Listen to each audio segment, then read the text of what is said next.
लेकिन उनको लगा कि अगर ये गेट खुल गया तो फिर बहुत कुछ है इस संविधान में जिसे हम रोक नहीं पाएंगे। जिन्हें हमारी आजादी में जो मक्कार नाम के लोग थे, जिसमें एक सबसे बड़ा मक्कार था मौलाना अबुल कलाम आजाद। ये मेरे मुंह से सुन के आपको ताज्जुब लगेगा। इस देश में ऐसे लोगों को महान बताया गया है और ऐसे महान लोगों के कारनामे आपको 70 साल बाद भी आप जानने की कोशिश नहीं करना चाहते। ऐसे ऐसे आइकॉन बना दिए गए हैं कि हमको लगता है वो तो अल्ट्रा थे भाई, जिना ही बुरा था, ये जिना से ज्यादा खतरनाक थे जो यहां रह गए।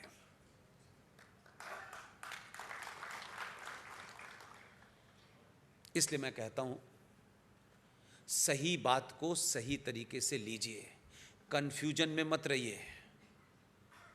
उस फैसले को उन जिहादी मुसलमानों ने 1986 की घटना है, आधुनिक भारत के सबसे युवा प्रधानमंत्री थे, कंप्यूटर लेके आए थे, हवाई जहाज चला रहे थे, डायरेक्ट देश चलाने को मिला।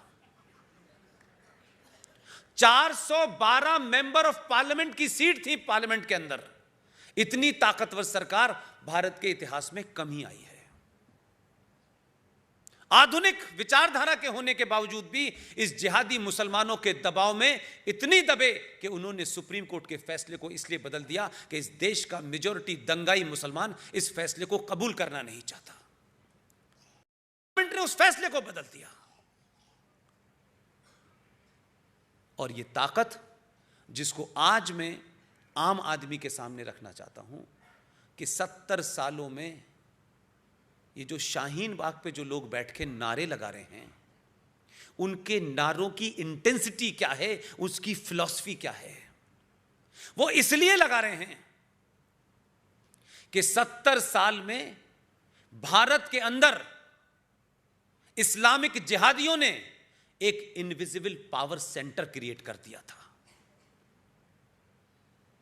कि धारा 370 पे कोई नहीं बोलेगा, 35 पे कोई नहीं बोलेगा, जम्मू कश्मीर में दलितों के साथ क्या होगा, क्या कोई बोल नहीं सकता है, हमारा अलग निशान होगा, कोई बोल नहीं सकता है, हमको छुओगे तो हम भारत के अंदर सेकुलरिज्म पे सवाल खड़ा कर देंगे, पूरी दुनिया में तुम्हें नंगा कर देंगे। यह इनविजिबल सत्ता इस देश में मजबूत होती गई। डरा डरा के लोगों ने डरना सीख लिया, सत्ताओं ने डरना सीख लिया। माइनॉरिटी कमीशन बना हुआ है इस देश के अंदर, मुस्लिम पर्सनल लॉ बना हुआ है, और यह मुल्क सेकुलर है, यह संविधान सेकुलर है। धारा 48 कहती है ऑल आर इक्वल। तो फिर यह माइनॉरिटी इंस्टीट्यूशन क्यों बनाए गए हैं? फिर यह मुस्लिम पर्सनल लॉ बोर्ड क्यों है? और संविधान में यूनिफॉर्म सिविल कोड है तो वो लागू क्यों नहीं है? इसलिए सब बात करेंगे, हमें क्या लेना है, हमें इतने से मतलब है। लेकिन उनको पता नहीं था, जो बार बार ये कहते थे कि ये कायनात, ये ब्रह्मांड, ये सृष्टि अल्लाह मियां चला रहे हैं। हम भी मानते हैं अल्लाह मियां चला रहे थे, हम भी मानते हैं कोई एक अदर शक्ति है जो इस सृष्टि को चला रही है। ये सूरज हमारे अलार्म की वजह से नहीं निकलता कि 4 बज गए तो सूरज निकल आता है। जो भी कुछ हो रहा है इस सृष्टि में, उस अल्लाह की मर्जी से हो रहा है। अल्लाह की मर्जी थी,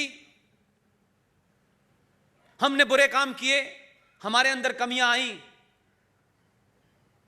खामियां पैदा हुई, हमें ऊपर वाले ने बौनों से पिटवाया, बौनों का गुलाम बनाया हमें। इसलिए नहीं कि वो बौने महान थे, इसलिए कि हम जिस रास्ते के लिए आए थे, जो काम हमें करना चाहिए था, हमने नहीं किया। लेकिन एक बात में सनातनियों की तारीफ करता हूं, 1000 साल की गुलामी रही हो, आप पे अंग्रेजों ने राज किया, बाबर ने, इसने उसने, गुलाम वंश ने भी आप पे राज किया, लेकिन तब भी और 2020 में भी सनातन में विश्वास रखने वाला, सनातन को जीने की कोशिश करने वाला, मैं यह कहता हूं, ऊपर वाले ने हमारे कर्मों की हमें सजा दी। हमने ऊपर वाले की जात के ऊपर सवाल नहीं उठाया। कभी यह नहीं कहा कि ऊपर वाले ने हमारे साथ नाइंसाफी की है। हमने यह बात मान करके सब्र किया, कमी हमारी रही होगी जिसके कारण ऊपर वाले ने हमें सजा दी। हमने उसके होने पे सवाल नहीं उठाया, उसने क्या किया उस पे सवाल नहीं उठाया।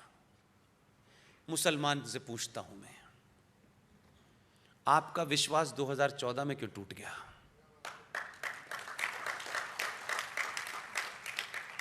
अगर उसके कहने से हवा चलती है, उसके कहने से सूरज में धूप निकलती है, तो उसी के कहने से 2014 में आया है।